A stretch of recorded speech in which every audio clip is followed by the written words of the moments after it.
Good morning, Mayam Bukuramjari. Notice window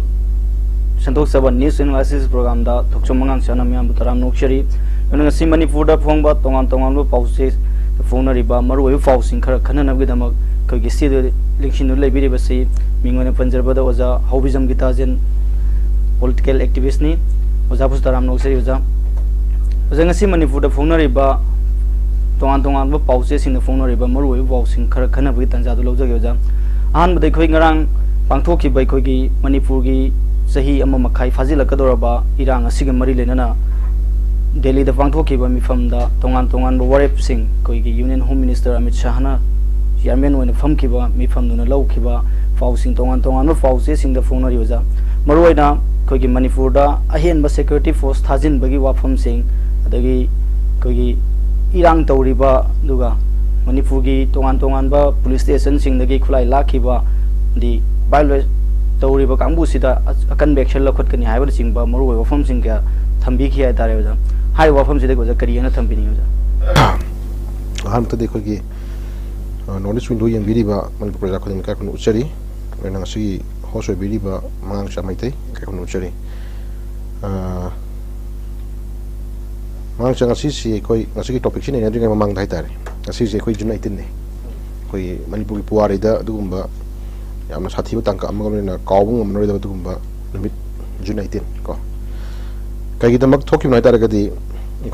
Initian I am Kobal and Amagi, Bangkok declaration da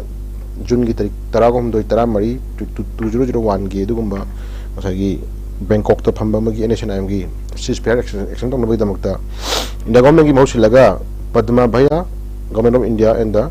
Sri Timuiba Anina, Kuyak Pina Pangi Badugum Bangasai Bangkok declaration, the Bangkok agreement, Yao Baikogi without territorial limit to Madugumba agreement do the based or Gatari, Tokyo Manipur, the Total Fudo, do June 18. The Moto Labak Kanana with the Manipuri, integrity, Nana with the Manipuri, Lamkaibiaro, and Horki Yoda, Honorable Naidana, Labaki the Malabaki the Madumba, Toyana Ponta, or Hiba Tobusing Pentarico. Tobusing Honda, Asigi, knowledge window Kutang, the Kokno, Kakun Cherry, and the Asiki United Sea, Kakun Cherry. Manachakoi, Asiki topic to lecture Matunda Sagi, a quick Narangi, Pamina Kiba, Honorable Home Minister Gi, Sagi meeting have Tareko, Magi Atuba, Mipam si Koyan Maru and Pamani, Adubu, Sagi Mipam si the Koina first, a Koina production Hangaba question Kale, but this did the Manipur and Honorable Chief Minister invite the Yaudabasi Karigino. As a question in Yar question to Nico. Then Honorable Chief Minister or within the Namazi has home you search for Lady, home to one a pyre lady. Adugumba, home to Pyre Baleba Magisi Minister Ma, issues him a town the Kanakamatanda, the same Honorable Chief Minister Honda Basi, Karigino have a Simasim young question of money. Then Amana, Honorable Home Minister Lady Bamagi, Kanana Nagibagi, Warriors in Manunda, Magi Kogi. Nogumba quick Mukti Yaw the Bahitare, Miam Hadok Matam, Dace, a Press Information Bureau, Government of India, Ministry of Home Affairs, Hadok Padugumba, Press Statement Magamatuna, I could para number 3 that Mayampalego, Mayampa listens to the Yawish the Senatagadi, Masida Yam Sativa, I hear best security force the Gala Regadi, Talan never get the Maya, Pig and have the Matoni have a pire. See that para number 4 da, para point number 4, point number 4 the Yawisi. Home Minister direct to take strict legal action against those who indulge in violence. I didn't Yauri Buko. Masi Queen, I'm completely younger for them. I asked the Queen, Honorable Home Minister Jerisida, May Tarik Ohum 2023, the Horkiba land seat, the same Namasi, I could call we are. Horkiba Hog Dogs, equation the Viaki Rebuko. I don't know, Horkiba Hog Dogs see. Masi state ki o na data ma phajna dagi intelligence ki o na data ma phajna laiba central security force ngi magi laiba ngasagi ngarang si yauri si ngarang si yaw matam da khoni exam matam da ngarang si di yaw badam pham da yauri si union home secretary gi ajoy bhala yawre and intelligence bureau gi luchingba tarpan dekha yawre army gi chief general manoj pandey yawre army gi chief adagi designated lieutenant general upendra devat yawre adagi 3 corps gi GOC HC Sahi Yaure, Security Advisor Kuldip Yaure, Manipur Police ki DGP Rajiv Singh Yaure, Assam Rifles ki DGP Pradeep Chandra Narayan Saruk Yakhi Nasi Palle. asida natana governor anuska su mamang da unagi bagi home minister unagi wari su palle sida ko haidi ba top leaders ngi yam yawre hojik top leader yam yawra bani na khon hani dina mayam ji gi ba report am chule mane ko report si sigi chap chaba report si ta sengna asi miyam da natra kana ta sengna tokom tok action te kanji akoi lokhot haning ba direction ko lokhot ba ji udri ko mayam ngi matungina megi tarik ahum 2023 da horkiba cookie gi oiba akan ba lanji ta sengna ga machi lanji kamaina horkim na ba chi khoi nainom changi ko a hausi ke da community ani gi marakta cookie amadi maite ani gi marakta thorok kai conflict ona uhun ba se ta sengna si ju khoi mase uhun den da khara lei ko adubu bai hojikti madu tahalle ko adubu cookie singna horkri ba issue ji kari gi na ba ji mai khoi kum nainom changi ko megi tari ahum da horkiba champur lakhi ba dugumba pisule tholaga lakhi ba ko mai khongchasi adida sophisticated no ya pa paira AK47 AK46 paira kanda 56 paira kanda 56 paira ga AK47 paira lakhi badugumba no ya pa paira groups ni kana kana no kai gidamukta dugumba pisile da dugumba no paira line habise basi question number ne bako then namana honorable chief minister na manipur gi honorable chief minister na war on drug sahi khagi mamang yam sang chathak badugumba war on drug program tawre cookies ngal lamna khunda ba chingi area chingi dida popi paksana thaba ji masi lona yabra then forest area da encroach tok laganda sagi forest area si chinga laganda forest area chinga laganda uwa yan thalam matung da kaidore illegal immigrant mayam yum sajal khongjala lerak mayam je takthok na ba magi biometric law na ba magi bu kana kana khangdur na bi dong da sagana sangla bu khongthang jimada yaning da khongdu kai gino chugo mayam ji honorable chief minister mamang da magi press statement da press briefing da pigre ko haji aina thona problem ji manung ji thoi problem ji manung ji da one drug ki chingmai popi kathalu bagi the forest area da encroach ba illegal immigrant am je si maching thidu bagi biometric trace to bagi mai khubi soi lo kholo mayam to ba mar ba kana gam khana pien da bagi to por masu ya na mana style hayo khju le rabne ko adu hindu na honorable home minister na mamang magi election mamang da lan hom tam da man pi statement ji manipur thuri irang ji foreign aggression jawre ko papane chang padugumba mito miya chakhana madu irang thon mane irang chapani ha baje yaw ha baje mase masana yam clearly thangor pujera mane ko adu hindu to ke dawre madu maram mer kan ke dawre border areas ji border fencing to daba yaroi adagi fmr chana daba chana hana chana le maji chana haloi lokho ni gana man to gi bagi ore khon lawre man pass tawre adu gi mata ida ke dawre manipur da le ramba hana gi lam controversy ko border pillar number 80 81 1991 61 mayam lady pareng chana li sang sina le ramba controversy mayam gi irang ju tumile sangre ji ko adu mayam do kaim da khanglam dana kaim tanam dana ju ke dawre lady irang hina maram hela kan ke dawre border pillar issue mayam gi border pillar gi crisis mayam do namjan thangla kan ke dawre irang hina maram kan da external aggression foreign aggression yaw re na ma thungla kan ke dawre border pillar khade ya da bani hena adu khadang ka da ke dawre adu irang su damjang gare adu ga border pillar khaba hogre ai ta ga sai area da manipur tholi irang si kana gumba something kana gumba khut khar yawe ha basi mon phongdo le kharabane ai ta ga dugum miyoi sing du takthok pa na tan thok pa na logi matung na pha punba chungtong dona ngasagi leiba cookie amadi maite ani gi makta ngasagi community ani gi thoma crisis ne hola kana ka dawre ngasagi dai area du namjana khona pududi phibun namna khona pududi chama sipras na pom phawe ko pras mo ju ya ningo ko ana hajik leibi sujim tang ji da Meitei na hajit leiba posak sidi ke dawre aikoi gi meitei gi mi moina hatpa meitei gi yum mai thugar kanda madugi ribes madugi photo ngakthok jang khona jabane koina ko adugi ngakthok jang khona kan ke dawre moina ke dawre mathong mon honda mayam problem na mayam tarkanda meitei na khoi lan ohun mong to khole ko madu mon jala pot mane madu posak singje government gi leiba missionary mayam gi oiba magi report data kamai do complete thorina kamai irang chagalina kamai thorina mayam je masi gi oiba magi collective magi tongan ma data ama leita private question nem lai je adugo mayam je honorable chief minister na part by part madugi people report mayam khoi thena re mamang de khogi sigi manung si da honorable chief minister na tarik trawa January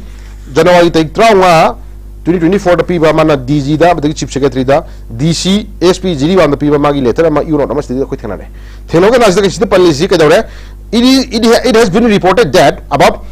200 armed cookie Joe militants have moved from Champur and the rich Python village all in the new Kaifudai area of Tamilong district boarding Jiribam district enako palakan da chief secretary gi agaro gi CM gi leiba secretary to chief minister gi Thaupuri ba and Geoffrey na DG da mark taro pi ba chithi chief secretary da copy to taro khangan ba DC SP Jiribam na khangan ba copy ko chi phange sida policy kai hata ga di cookie Joe militant makuda khulai pai ba chani mu che Jiribam gi border area da thungre ha basi yam ngali ta hai gre ko सिगुम मैम निजे थुंग्राबसे सिगी ओबा security lapses मैम अमगी chief minister की लेरिबा मसागी सेक्रेटरी टू चीफ मिनिस्टर की एंड जियोफ्री ने इबा चिठी जिबावदा डायरेक्टर जनरल द मदुगी ओबा नेसेसरी सिक्योरिटी मेजर लोखलु मागी प्रिवेंट अनटुवर्ड एक्शन थोक्तना बदो तो मागी लेब situation ngak selu kan ibu चिठी मैम जे मसी हजु कोई फंगे बको इतागदी सी एविडेंस मखल मने बको प्रूफ मखल मने इतागदी सा एरिया से कोई हजाइनिंग जिना सागी एरिया से दा सी यन अकन चिठी इराबावदा जेरी बाम थोन थोक थोखरे सिमगोन सुगम मैम जे library honourable chief minister honourable home minister ना ngarang fammi ba dugumba top leader tongan ba sagi central forest ma'am की लेबा top leader officer मैम यावम फम दुदा खन नै ना बदुदा कदौरगा कमदौरगा कदौसी कमदौसी आरामस करना चुम करना मदुगी एनालिसिस में सुंतौ तौदना तौगिर मदि याय अदुबु मणिपुर की लेबा ऑनरेबल चीफ मिनिस्टर अमदा इनवाइट तौदना ऑनरेबल चीफ मिनिस्टर मागी मागी रिकमेंड मागी दि वखलोन मागी ओबा कई मखरजु खं हाइदि खंगन बजे मनु दको प्रमाण दु मिया ला मदु खंगनद्रे ओनद्रे मदु मिया खुशाम दि लेरे अना जी honourable chief honourable home minister लखल लेबा एक्शन टेकन दि दा कोन हाइजिनिंग इना माना लखल लिबा ngसagi na kanani maki marakta ngसagi लखम दको मागी चा थना बगी नत्रगना इसिंग नाइसिंग की नत्रगना मेडिसिन की दका लेबर रिक्वायरमेंट खुदी लांजेन मैम आब तारा मैम ngसagi मतेंग पांगना बदंग तमा नपीबदु गरन बिनि गरन मतेंग दी अदुना पार्ट अमनी अदुना तबि हजु इशू की मतंग दा होरखिबगी इहौ लाइब इशू अदगी then Kuki militant Kuki arm terrorist कांगबु ड्रग माफिया कांगबु जिंग पाइब खुला एफ पाइब मैम जिंग मतंग दा अखोई मरुइना फोकस तौदु मरम जे साइ एरिया से प्रशासन पेन अपेन बवा लेबको अदना मणिपुर दमो नजु उरिसी मणिपुर की लेरिबा पुलिस स्टेशन दगी खरा अदगी चिंग दगी पुलिस खुलाई लाखिब खरा सुम उरले खुलाई मणिपुर की खुनगा को चिनाव हिंग पाइजरी खुलाई सिंग दुदी कुकी सिंगा मसाला शेयर तौरबा मसाला लाल हैजरबा मसाला खुद थांगलबा को नो मोर तौजर हारबा अदागदी खुलाई सिंग दो मसा मसाना दो मागी कंसन एमएलए सिंग तकना मागी कंसन लोकल लीडर लेबा मारा पे के मैम दायित्व लो कांदा कोइ बिथोक यापो कांता नेबदि को कसो अरु नते मरम दि एखोइ मदो एखोइ गी दिंगा सिक दौरे कनागुम सेंट्रल फोर्स न खुथाबु लेते कनागुम स्टेट फोर्स न खुथाबु लेते कनागुम गवर्नमेंट की लेरिबा एनी प्रॉपर्टी अम एनी एसेट लायबिलिटी तो खोइ कसु अकाय तो खोइ लेते खोइ गी मोगी के दौरे मोगी दि मोने हलक मोने कापु मरुना आर्मी पाला सीबी आवरबनी मोने कापु मरुना बेसेफ सीबी आवरबनी मोने Kapu मरुना CRPF CB आवरबनी Manipur police की लेरिबा यूनिफॉर्म सेपा कमांडो में सीबी आवरबनी मणिपुर पुलिस में सीबी आवरबनी बको अदो हिंदोक्तना कम्युनिटी खुद में खुंदामिनरी चा थना लंबी मैम अमदंग मोन तौर डिस्टर्बेंस मैम जे मसी मोन तौर क्राइम मैम जे मोई कुकी की खुलाई पाइबा खुलाई बत चाना पाइबा दुगुंबा यूनाइटेड कुकी नेशनल आर्मी को ग्रुप अमना बाबुदा ममांग दि खुकुइदना कदौरे मणिपुर की सिननबा मियाना सिननबा थाव टैंकर अनिदा नोमे कासलक वरी लेगरे गैस टैंकर नोमे कासलक वरी लेगरे अदो हिंदोक्तना ngana ना सेम कंबोइदा नोमे कासलक सेम कंबोइदा एटा तो वरी लेगरे सुगु मैम की क्राइम जे कनान तौबुनो कनान सथब क्राइम नो क्राइम मैम जी क्राइम मैम सथरिबा मैम जी की मथक्ता चप चाबा एक्शन लोगनी है नवा नसीदा पनबदी यावरी कनो action against who those who Indus the violence तो बगी वाला तना सगी क्राइम तो मी हालिबा नुमै कापिबा खुला फ पाइरगा मिचम हालिबा युम कै मै थारि कंगु जे पाटलो तो कंगु सिंग खुला एक्शन लोखन है हाइड्री बको दकरनि मक थयाइ रे थमकांदा violence तो कंगु पंजन ले मन मैत्री की लेबा कम्युनिटी कनाना violence तो गे सा एरिया सिदा हजि खुदमनि येंबियोबा येंबियो हाबदि मोरे दमगाय सुचामपुर दमगाय जी दमगाय युम क्या मै चानग्रे थुदे खरे तखाय मी म्याम हाटख्रे मैते युम म्याम ngasi बुलडोजर तखाय रे को हजि प्रॉपर्टी एसेट म्याम ले लाइबिलिटीज म्याम सिनि मांगे मैम मांग जिंजे केदौरे मै इम्फाल मेन ले कुकी युम खरदि केदौरे हजि पुलिस न गाक सेना हजि लेरिबको सुगो मैम ही येंकांदा मरुएना पर्टिकुलर लान तरि मिसि कनानो पर्टिकुलर मरुएना नोमेका मिसि कनानो नोमे फपाजि कनानो क्राइम तरि मिसि कनानो हबजि मै कोइ कुपने थिदोम चंगिबको अदुगु म थिदो मथुंग अदुगु क्राइम तरि मिसि नथुदा चप चाबल लिगेन एक्शन खकनि हायना ngasi होम मिनिस्टर ना दुगी ओइ पोतंग साइ थयाइ न मान मो नकन निमक पोतो न पुथो ngang सुम होना बजे दे नमन साइ एरिया जिदा खननी बोर्ड सिंग मनु जिदा सी हाइरिसी both the groups Meitei and the cookies so as to bridge to ethnic divide at the earlier hadi Meitei amadi cookie ani marga thuiba divide and gaidare hadi divide tori bapos ethnic divide tori bapos wena sumur ngang lai rebako hajik maru oina manipur gi manungda mana onero homeless na ngang bi gi ba dugumba foreign aggression yaure ब्रह्मा थुइबा इरांग जिना मरम मरकांदा ब्रह्मा दि हाइजलक पाइ कोइ इलिगन immigrant मयाम गी मरतकी खुला F पाइ दुगुंबा अदुगुम मन मरम मरकांदा कोइ कई गुम खर थोप म याव याव जिम साना हाइदो की वाजी हजि अदो थया थमदुरि बर क्वेश्चन जे लागी क्वेश्चन जिको अदुना खोना से हाइजन इंगी कसुंदा लेते अदि लेबसक यूनियन होम मिनिस्टर न लौरि बोरेफसी कोइ याम फै तबु तबु ऑनरेबल चीफ मिनिस्टर साइ या से दंग सागी ऑनरेबल चीफ मिनिस्टर की ओइबा ओफम मगा सागी थया न थमजे तसेना कोइ नुवाइते अदु साइ एरिया जे कोइ हाइजन इंगी लेबि इशू जे अमबो गेरा मबो गेरा जमंग चासी लेफिम सिदा तसेना यूनियन होम मिनिस्टर लौहम तो स्टेप ता तसेंगना हौख्रिबल लान ओइरिबल लान तौरीब लान मैम जे रूट ऑफ कोज है मागी हौरीब लान जे तसेंग है पॉपी थारीब ड्रग थारीब कंबू इलीगल इमिग्रेंट मैम हजलकान फॉरेस्ट एरिया तौरीब कन तौरीब मैम जे चपचाना एक्शन हालखम थी मधुद एक्शन लौखल तसेंगना फॉरेन एग्रेशन यावी ममाई खुब ड्रग कवार तब खुला पाइब मनपुर मुझ क्राइम तौर कंबूजे तथोखिबनी खंगे नत्रग ताथोखिबनी खंगे फाबनी पुनंगे तौर फिल्म लाकदबने एरिया होमिसगी वरेपसी तसेंगना अफब खोंथांग लागदी वेल एंड गुड को अदुम सदन पॉलिसी कईगुम थमगा पॉलिसी मान मौद लातारगदी मधुगी पोतुम प्रजासन कई दिशलोक चंगे थमजगे मियामनसु निंफु निंफु ngangnaba aikoigi manipur gi top manipur gi chief minister yahondaba aduga manipur gi tholi birang sigi koigi horukpada laikhiba situation duga losilakpa warep lorom dai da lairiba scenario ani se miyamna samamna phokpa aduga manipur da ahenba security forcing thajinduna तौरकदोरिबा लालोंग सी करी वर पुया बगे हाइबसी कोई थवाई मिरेल की को convener इमा सनहान बिना सु फोंदोखिबो लेरोजा माना फोंदोखिबो जे कोई सेंट्रल सिक्योरिटी फोर्सिंग हेना थाजिन गनी हारिबसी इरांग असि लोसिनबगी नामादा मैतेई गी इनाउ सिंह कोई खुन नाक्चरेबा सिंहबो कोई फुजैबा ने मोइबो नमथुबा मोइदा दंदी फिननबगी लौरकपा खोंथांग अमा ओइना उरी हाइना फोंदोखिबो लेरोजा मसी वफम से ओजा करी हाना येंग बियाय मसी अखोई कनोनी जमांगचा मसी अखोई कनोनी इकरना जांग यु क्वेश्चन दिदा अखोई याम को येंगम चंगी को हजु लइबा ngसागी सिक्योरिटी की मीटिंग नि को हजु पांथो इसिको मगी यूनिफॉर्म स्पाइड सिक्योरिटी नि तबु तबु ऑनरेबल चीफ मिनिस्टर मदुदा याव तोंगान थमकान ngसागी माजे पार्ट ऑफ होम की चार्ज मार पुरी हजि प्रमाणिक को तसेन होम चार्ज पुरी मागी बथौ खर तोन तुइन खले अदु हजि लाइबे सुजिम तांगदा खुन नाक्सरि बे चिनाव सिंग जिदा मरुन टारगेट कुदमैना सेम अखोना उबा छिन मैम उरी को कापकोला कुकी न कापपा हापजु कुकी न मी दम हलकपा जे निंथोंगदा मपाम चा आदि हलम मदुगी हलम बदुगी पेनिंग मर तुदा तंगाय फदना अमुक खुन गापसिन मदुगी ओबे डिफेंस मन लो होना मतन मदुगी तथोन होना मतन दा ओंजलगा आर्मी म्यान ओंजलगा अमुक ngसागी मैम फाना होना पकि नीति नियम को अदगी से खुदमैना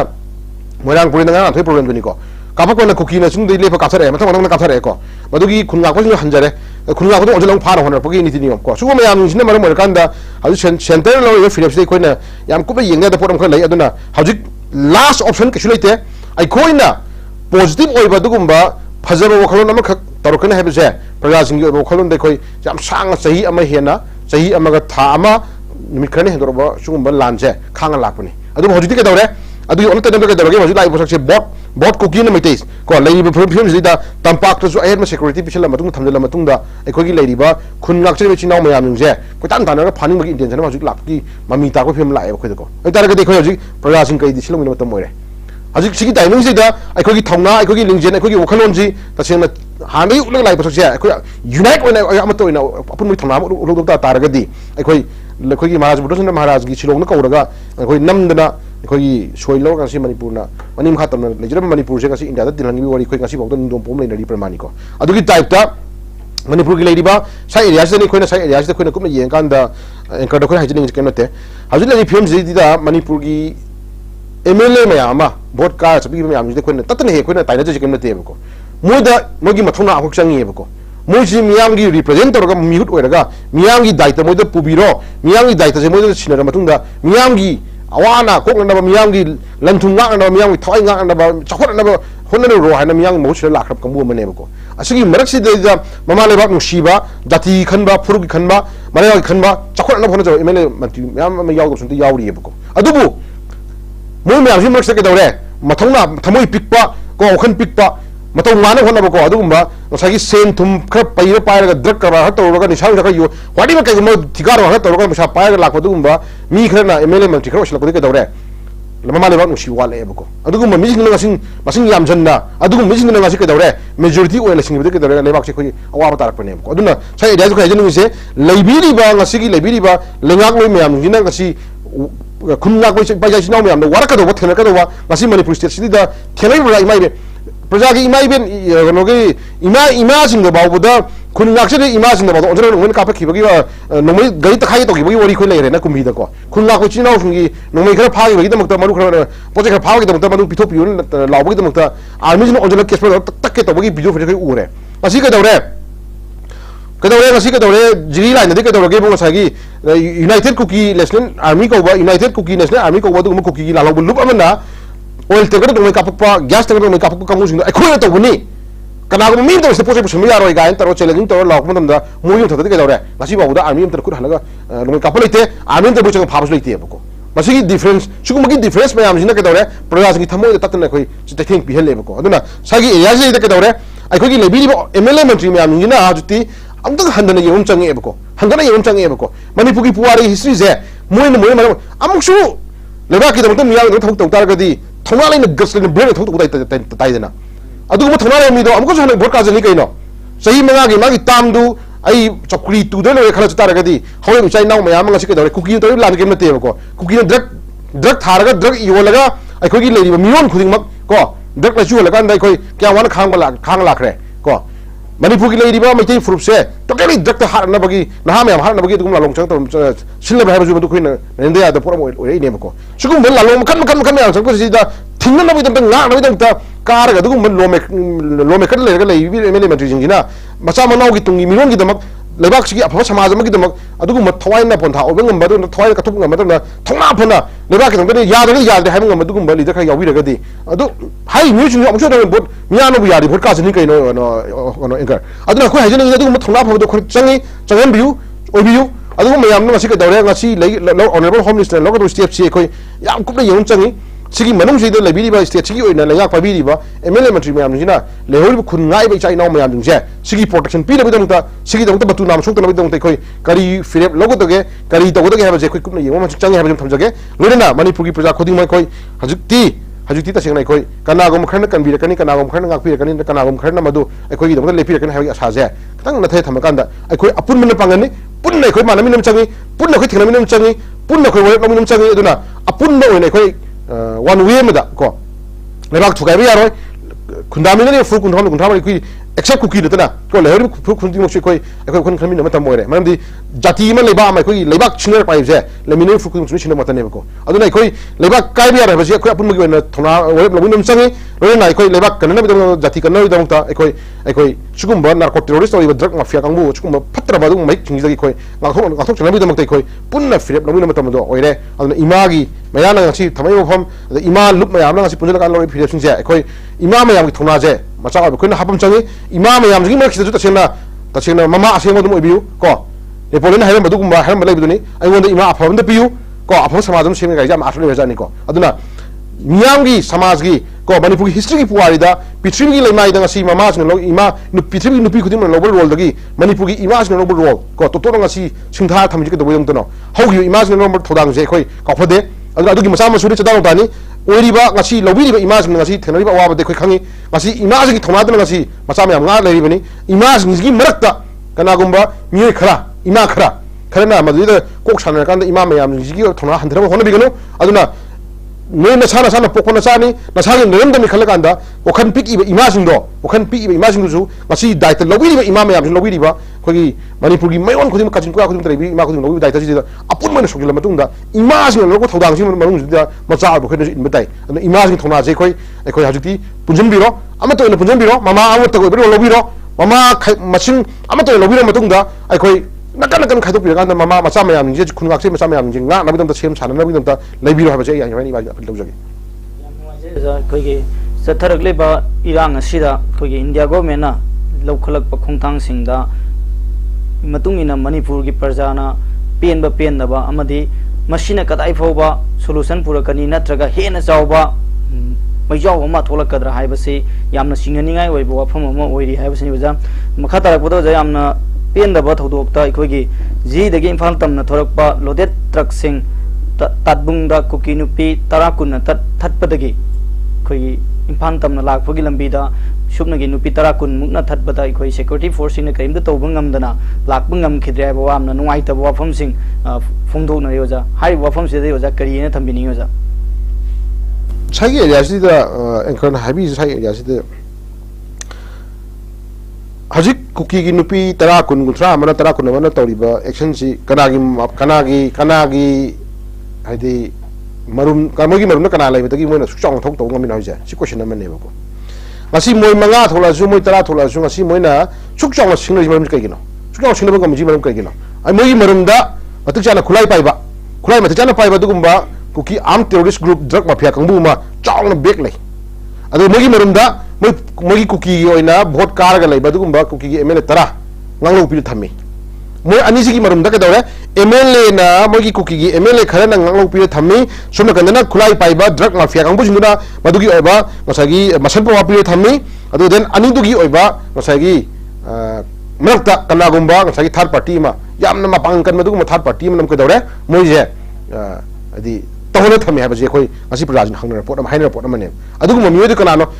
कुकी की एमए तरा ngalo piriba kuki की एमए तरा दुगी मताइदा मु ड्रग माफिया कंगबु खुद खुलाई अफ पाइरगा सुद लेब कंगबु दुगुम्बा कुकी की लालौबा खुलाई अफ पाइबा ड्रग माफिया कंगबु सिंदुगी ओबा ngalo piriba ani do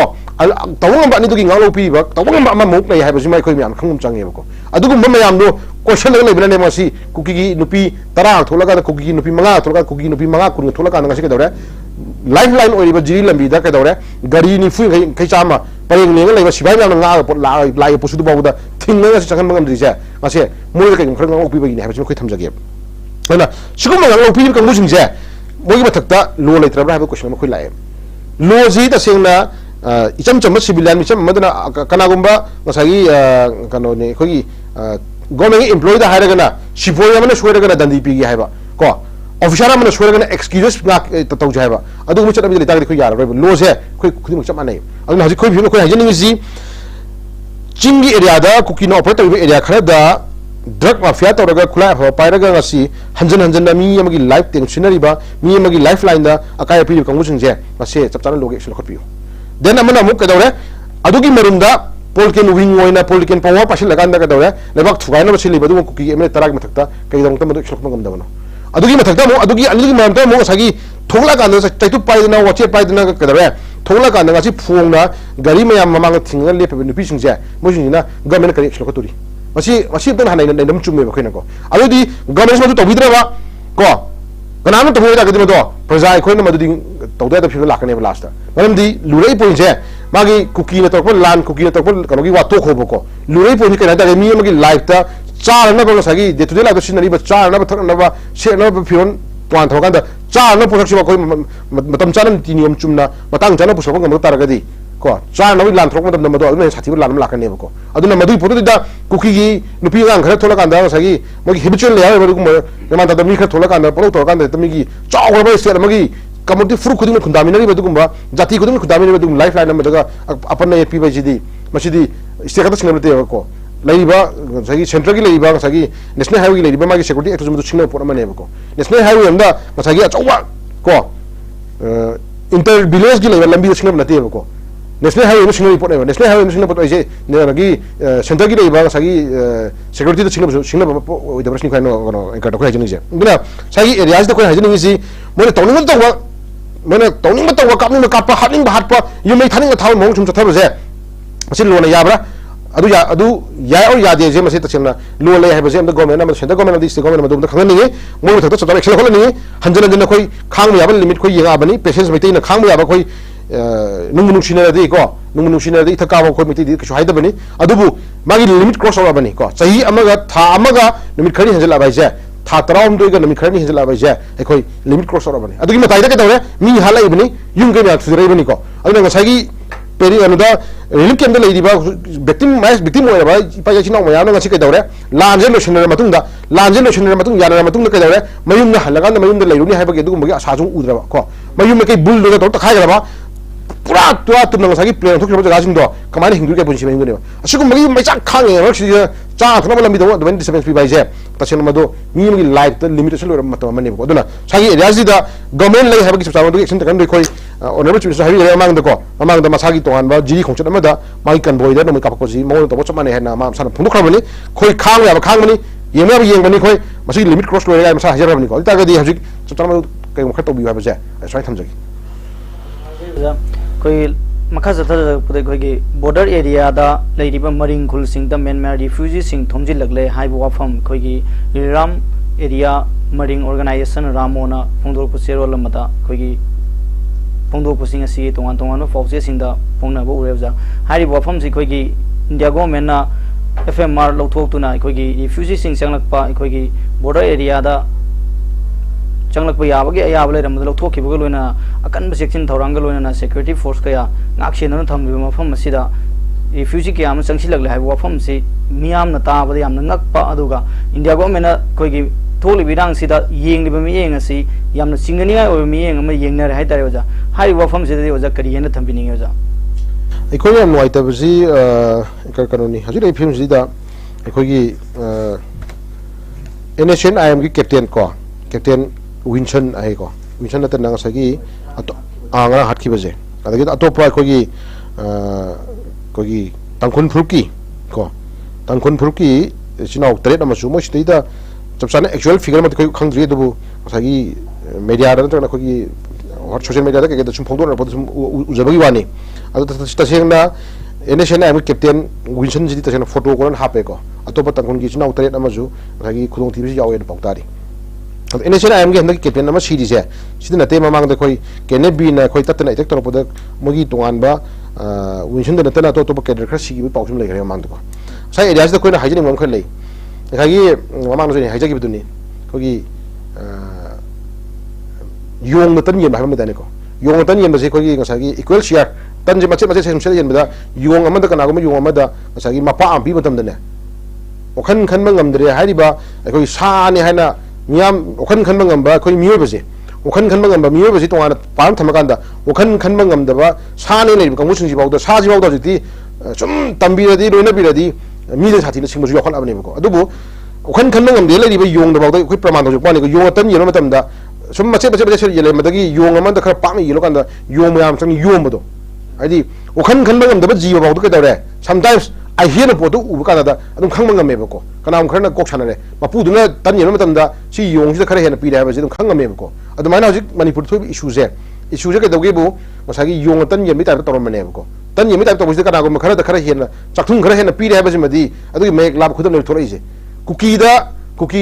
Kanago Makarana, Tan Karahan, a pizza Habazimadi Kangaboko. Tan Karahan, a pizza with the name of Simona, Tonton with Rimian. Tawin tawin tawin am look dawre masi misi mina me am tholai ba yum ke me am mai tharai ba thor ne tholo me am tholai sing je tan kare hena sabu ne bu tholai to tholai ne ba ko ai tar di tan kare hena sari ba yong do ga sagi tan yam phang da ba sagi yong mayam do mayam su yom khini ba ko yom khini adu ki tangala ado buni kano en kano khai jini aduna tan yen bi matam da hu se mapak sari ba kuki do yam thu nam do mana mo ma da mara lai poto sini habi ho na tragadi yani na khaji khaji yeno mayam ji pen da mayam ji na phung phar ta ga di kuki do mayam sang ni yong ni matam da ko yong ni matam da he mapu ka shukan manga moy ani mapu do le por law ban do pai le roi ko mapu do di sagi tanpak bijari ba kuki jing do adum tumin na chamin da lai bnate lamna yeng lai bani adu tan macha bijaraga thami ba kangbu jing di khundamina da dum lai min ba kangbu ni da khundamina ba kangbu jing na sagi tan macha sum charam ba da gi tampak bijari bani pa da yong ni matam da sagi oi na mapu do law ban da ko mapu do law ban ka shu pai to ko ngoroi aduna yung tan yen bagi chatna bido sai area thadok piu ko natragadi border areas ni da ko jai jani border area da mana sagi government lokum thukba government gi sagi sie da loba sie ta bo order ai di mai mathoni da pramani ko fil ke dori ge baduna sagi part amani sai area ko jani gi da hajik manipur thukhiba controversy je manipur thobi issue jing gi matang da hiram ma da mayek sena sima manipur border pillar issue ma ama ji koi crime thui ba koi da ko border pillar number 81 82 83 and 91 92 hajik thoiba hajik haijala toriba irang thoiba ma nung je han lai hona manipur gi lamgi boundary ji mayek sangan biu maham jana khai biu thambiu phadana border fencing to biu ai je chahi lisang china law la ko pot ma ne ba ko adugi law la ko ma am ke dawre hanat ke dawre koi mamang da koi kanogi Ministry of Home Affairs ki mahagi koi joint secretary amane then amana sagi director of general koi kanogi koi lamgi ko koi ma director general la kan da potu border pillar number 81 thoki controversy koi miam ne khangpo ni ko border pillar number 81 jinga si bawda achom controversy tho lai ri bane ko ana sai area ko hajani si shok chaw controversy ba tho lai ri ba border pillar number 81 gi issue je kilometer ani hum henjan na manipur gi area da hajalaga border pillar yung ma issue lai ri bane ko ado asigi issue jing gi lotion da bi da kai daure ajukti lai ba manipur gi irang si external aggression foreign aggression na maram ka da mapan de hajalak du gumba kuki la lo ma yam na hajalak du kuki refugee ma hajalak du thopo irang ne na hire ga khudong chawal lo ka da ji border fencing to dia de na pak ta to hore hoji ko thingre hoji ka am to ko irang ju ne ma ga de na ko hanagi border pillar issue gi matang je chalen ko मन थोंगे सुमाइना border pillar अयाम maximum Mizoram की border दा के दौरे Koyna footage उ खर लेबनी को army न कन ngaga वाचित ngaga लेबगी कोई बॉर्डर एरिया नि का वाचित ngaga लेबगी कोई उइरमनी दको अदु फुटेज हाइदी पर्टिकुलर साइ एरिया से दा तसेंगना थमोय सेंगना मणिपुर से तसेंगना काहे निंगदबा मणिपुर नुसीबा नत्र मणिपुर की लेब स्ट्रक्चर जी इंडिया की मनुंगदा सेंग मिसे मणिपुर इंडिया की मनुंगदा इंडिया न ngasi पृथ्वी की लेमाइदा स्पोर्ट्स की मरमदा हिस्ट्री की मरमदा नैनक मतमदा इंडिया से ngasi अतोप लेबाक सिन ngasi काय खुन उलिस के दोबइन हाइदा गदि मणिपुर जु इंडिया से काय खुन अतोप लेबाक सिन काय खुन उदन होना मतमदा स्पोर्ट्स की लाइन दा मणिपुर ना इंडिया की दमकता अचोप थौदांग अमन लौरी है बजी इंडिया न खंग दोबने एकर को हाइजनी को अदुगुंबा स्पोर्ट्स की लाइन दा हिस्ट्री की लाइन दा कल्चर की लाइन दा दायित्व मचा लौर लेजल मत इंडिया की ओन दायित्व लौर मतमदा मणिपुर जु पार्ट अमने को अदुगुंबा पार्ट अम ओइबा मणिपुर से के दरगे बो ngasi adum namsan bidana adum kanghong chana lami sum silak taragadi mado akhoi gi hana gi lerm history je amu no ningsing rakane poto ko ningsing na ridana pramani ana sugo mayam je khoi na jaje ni dina sugo mayam si tasengna in center na su mase sang na lisang sina sun yenga leiragadi ko yenga sum leiragadi manipur gi leiba na ha sun gi thona manipur gi lerm history sing sum bang kan khala gadi ko sura kenom to ku khala kan da mase thugai na mase labra habaji miyam question ma la abane ko enkar ko hajini aduna sai area ko hajini si Mizoram दा young मियंगा अतो तो neighbouring Arunachal दा young मियंगा live station दा young मियंग सिमन सिदा मणिपुर दा young मतमदा Manipur जी India ना करी हाइना young बिनो हाइबा जिंग सिखोइना प्रजा की मुहत अमोइना खोइना हंगम क्वेश्चन ला एबको मणिपुर जी करी हाइना यंग बिरिबनो मणिपुर जी तसेंना हायंग मोगी ओइबा ngसागी वार फिल्ड अमोइना ngसागी इंडिया गा अतो कंट्री जिंग लान तनो मतमदा मदुगी वार फिल्ड ओइना ओयार नबि दमकता मणिपुर से खुलाई पे मन थमगी काय खलाबगी फिल्म ला बजाला मणिपुर जी मी ओर ला क्वेश्चन ला तो लास्ट को अदुबु मणिपुर ना मणिपुर की लेडी मैतई सिंग नतर कम्युनिटी खुदिंग मक्सिन ngasi करी तौरी है बस मदी इंडिया मदुगी खंगम चांगे बको अदुना साइ एरिया से को हाइजनिंग जी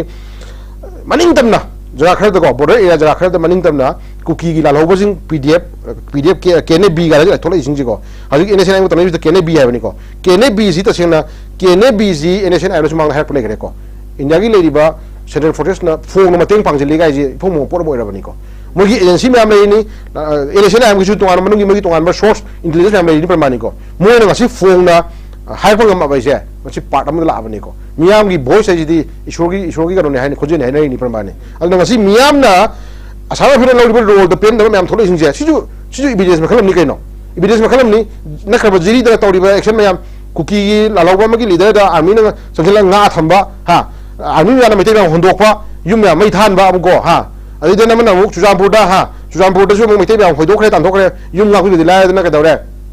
हाउ की वोरी मैम दो कुकी चुजामपुर की पाइचा चिनाव मैम न तमदि पुसी द अमोना काबो मोइदबा को खुदक लाइव से सीरियस या खरको टाइमिंग याव याव एबको को होस को एकर को जलीदना हाइदि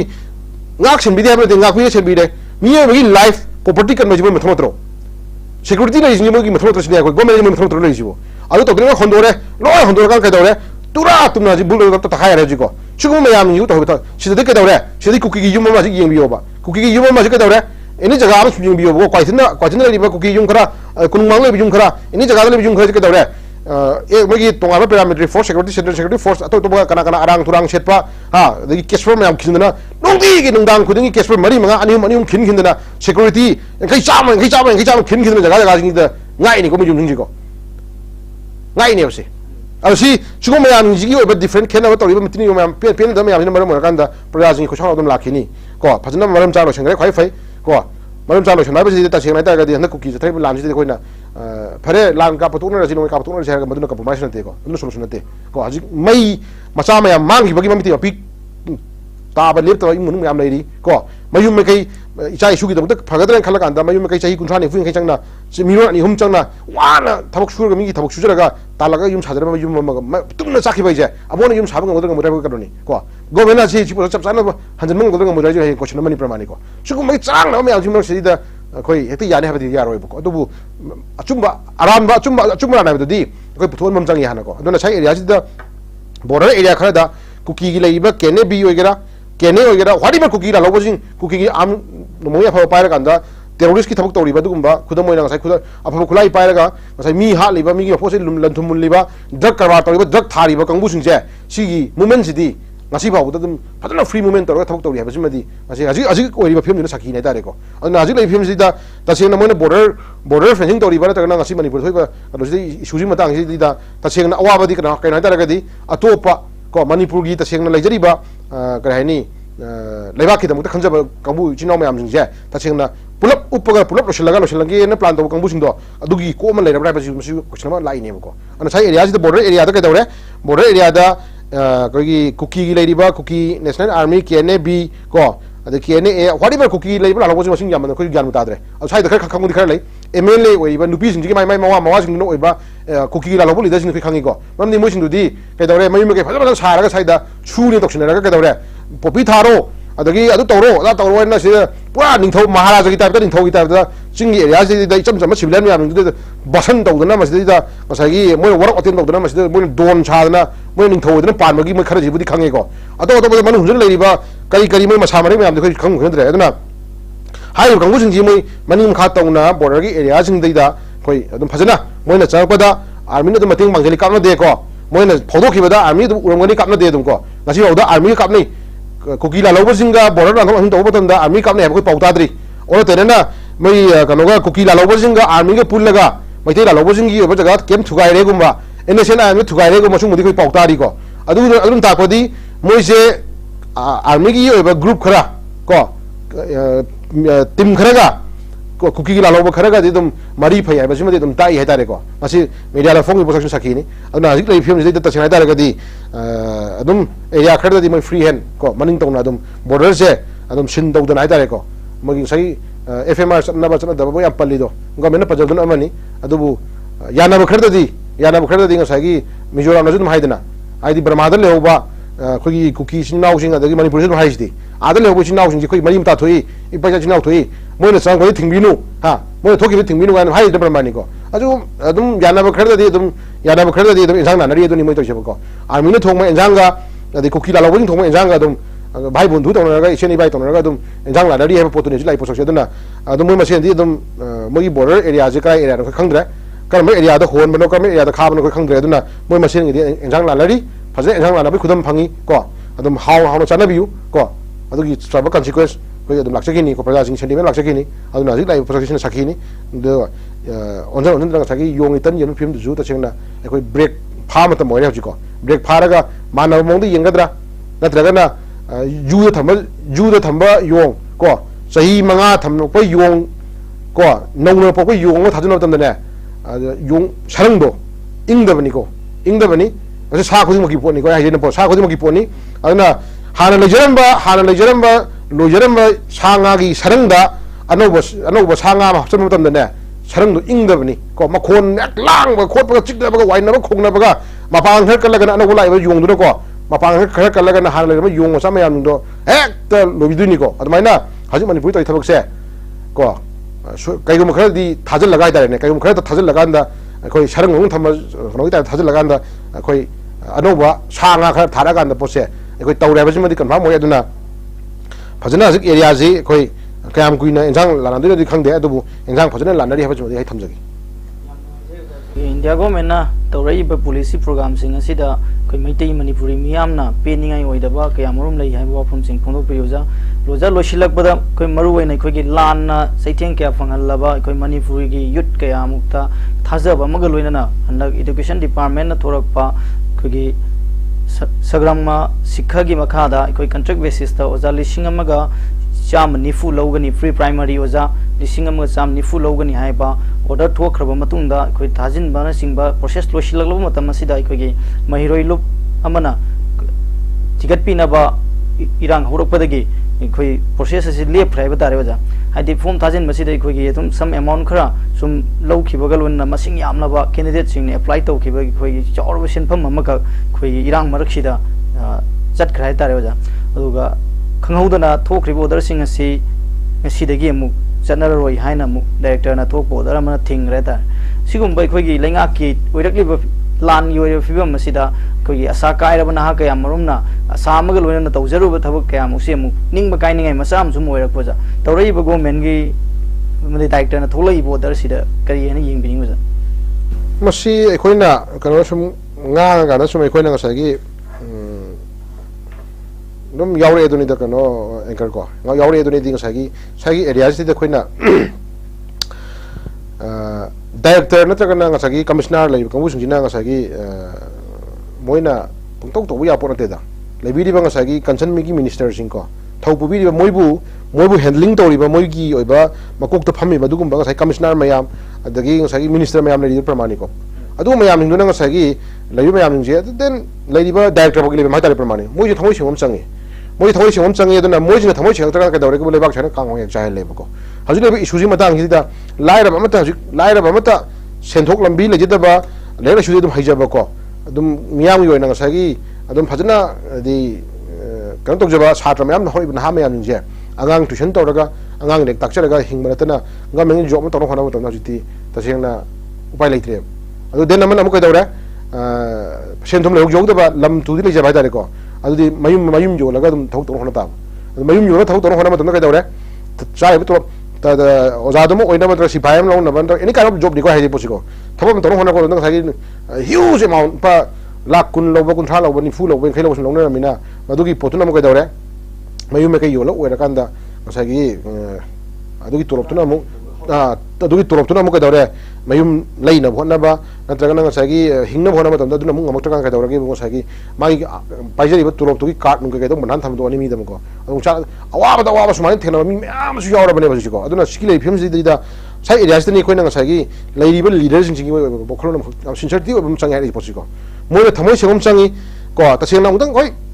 sagi corruption ha ba di ko na pura mo thupu di ngamoy ko ai isa mo hajar maram di du khara minimize to bu di yaidana asing ba thamoi seng ba khara di ko na dum priority basis ko khami bu yaidana pramani ko khande ha di ko adu sai area ji tangai phadana satra gi lup mana sauri ba tori ba irang mayam ji su clue khara phangodi or ma su yai ko adi maram leitana clue khangda nekta ong to bu di ab na te ko adu bu adugi maram do lagang ngasi ka dawre ngasi mo su order thokna ngasi education director na ngasi order thokna adi khabar do su yawe na ngasi ko kibin hall to singi ba yawe order singi pramani asi ikai ni ngai ne ba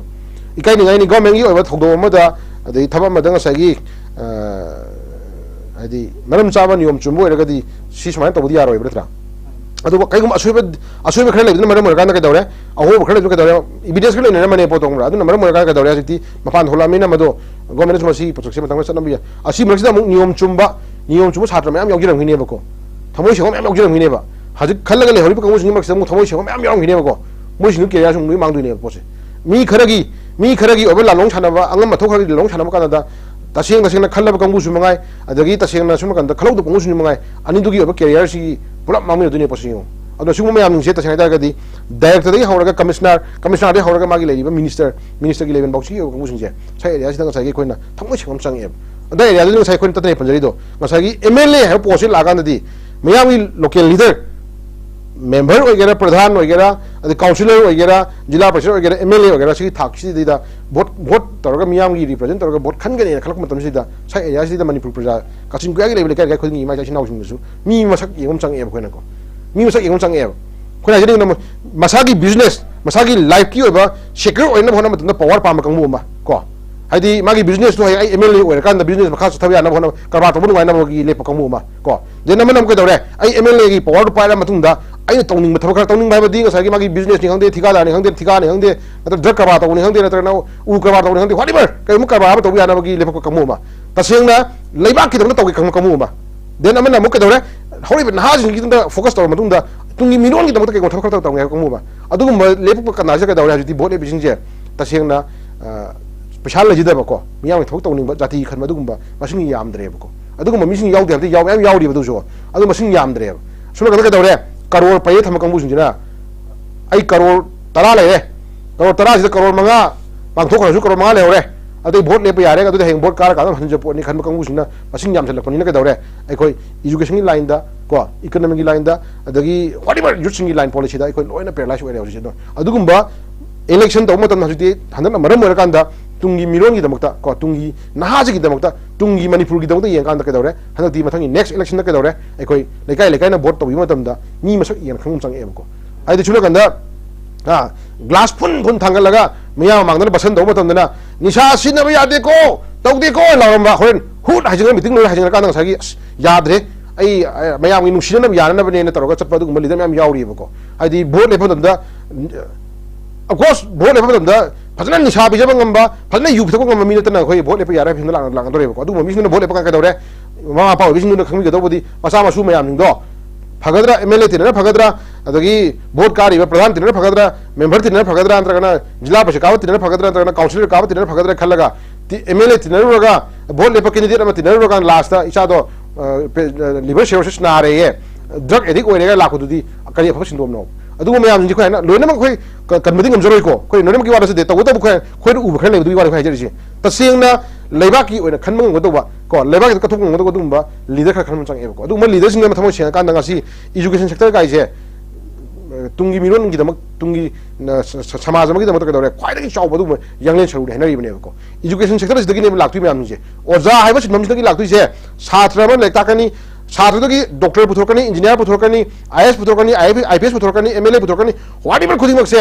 ओजा की सिनोने लाख गतनेबको अदुना ओजा सि ओरनो होना मतमदा छात्र अमगी life से छात्र अमगी career से ओरको मतमदा मखोंग सिंग लाखम चंगी होय मियोब खुदिमक लोइना फनी हबदी यारो मियोब खुदिमक खगा सोइ लेगनी असोइबजे कइनो मान मान तो थबक दुदे सगी यागदरन तो थबक ता अहोब खरब लेगनी को अदुगी अहोब खरदुदी कोई एक्सक्यूज तो याबरा यादबरा यंगमताई ngapi याबरा यादबरा खोय यंगमताई को अदुना देन अदुमन सोसाइटी ता काय खोय यंगमताई प्रमाणी को अदुना तबिदे तंग सागी लोइनमक ईश्वरबोक तंग सागी ईश्वरबोक सोइदग बुदे हाइनो प्रमाणी नैनि प्रमाणी लागी वरी देन कोतमदा अखोय लागी वरी बोक खोय अदु म्याम नैनि प्रमाणी को ईश्वर है ईश्वर ने अदु मियोय ममन पोला कांदा कदौरे सोइदब ngमदब मियोय बनी को उन सोइब यावकनी अदुगी असोइबदुना मु सोसाइटी अमदा समाज में यामना काय बिदो तारगदि मदु खोय यंग ताई प्रमाणी को अदा एरिया खोय हाजिनिंग इसे अखोयना पामजबदी कनो एंकर तसेंगना लीडर ओइबिगे थोलाब कंगु सिंगसिदी लीडर ओइबिगे थोलाब कंगु आईएएस आईपीएस फावर कंगु सिंगसिदी तसेंगना मियामगी दमकता असेंग अचुम थबक कर तौगेना खला लाब कंगु सिंगसिदी तसेंगा तारगदि तसेंगना कै होता होनिंगे को थमोय सेंगम चंगी को लेबाक ngakом चंगी अफब खुनाय बथोन चंगी ओजा गी थबक लौ मतम तसेंगा तारगदि तसेंगना यामना क्लियर बको अदुगुंबा थमोय सेंगना समोय सेंगमा ओजा कागा खल कांदा तसेंगना जाति की मिरोन अफब थोको अदुगुंबा अदि लाइरबा येना खुनवा तब तसेंगना को अफब मिरोन पुथोको ngodobadumba oza meksen khalum changi sai residi ko aduna moi mayam dun masing yam kan ka dawre afo khuna yam laktui ne ngasi ekhoda war jike gino ekhoda war jike gino si tasengna laibiri ba intellect mayam ji ngasi wangang magamdre ko wa hina magamdre ko ekhogi kanom gi type chakhre ba khoje adi oza guru lai guru ne khana do putak se ekhoi system ne kanar e poto oza hai bo je tasena dagi lai guru bo je tasena ta ga di mi masa mayang le bak di ji ko ri ka dawre ato ba state jing di IAS और IPS और use हलाकांदा माबु ताकपीरक ओजादो चलकांदा मखोंग bye खैरनदना मखोंग gift तोनरी प्रमाणी को again अमु IAS officer दो ओजादना चई पीरगने अमु fully वरिनी अमु सिबा sense अमु पुथोनरी प्रमाणी को एकोइ सिदि के दौरे एकोइ सिदि लोरे I one सम कनो मोइता एमएलए मो हिता रगदि एमएलए मो हिता माय मखालो लेयो हाबने को माय मखालो लेयो अदो होय भोट बतम भोट बतम के दौरे नु सीबीयू खरमदुने अमु को भोट का गांदा माय मखालो लेयो हा wangang kanu ai to ya gani mana ngamu ya tagana mi to phan duni ma ngamu ya tagana mi to pulan duni ko pura dictator type chot hare khoi se aduna sai area si da leibiri ba ai khoi MLA legislature pai bi kangu sing na thamoi sengom changi first mon thamoi sengom changa kana ka dore makha ta na leiri ba mai commissioner me am legislation si da work otem changi mo ko nium chum to no advice om changi commissioner me am no ka dore magi leiri ba concern director sing da mo thamoi sengom changi ko aduna hai ka dore bu mate sum to bodang sai khoi sometimes dum khoi thabak wana sujabel le bharam na phangba magi thabak suri magi work timing hai tare pung 8 dagi na pung 3 bak subagi magi work timing dugi phangiba gus du horen manager du nang masum khayuba adagi magi madana mo boss nu khod logiba magi ono dum mate lo ka dang sagi last ta sai thabak subani ba do summa sibi type to bodo adu type de khoi chadam system se khoi hoi tasengna khoi kanoji khoi corruption hai boy ji tasengna khoi ki